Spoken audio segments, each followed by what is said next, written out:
La firma manresana d'establiments de moda Senyor inaugurarà aquest divendres al vespre les obres de remodelació de la seva botiga del carrer Àngel Guimerà de Manresa.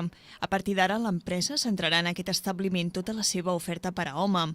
La inauguració començarà a les 8 del vespre i consistirà en una festa oberta a tothom. Es tallarà el trànsit del carrer Guimerà entre aquesta botiga ubicada al número 35 del carrer i les botigues dels números 24 i 34, que també són propietat de la mateixa cadena. D'aquesta manera es vol aconseguir un flux de festa i decoració. Es preveu que la festa s'allargui un parell d'hores. La botiga obrirà portes oficialment l'endemà.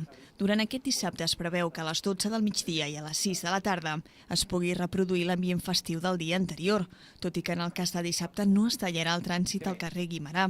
Senyor va iniciar la remodelació de la botiga del Guimerà a final de gener. Ha invertit 300.000 euros en aquesta renovació, que ha consistit en modernitzar l'establiment de 350 metres quadrats, en la línia de les botigues que Senyor té a Barcelona o Badalona.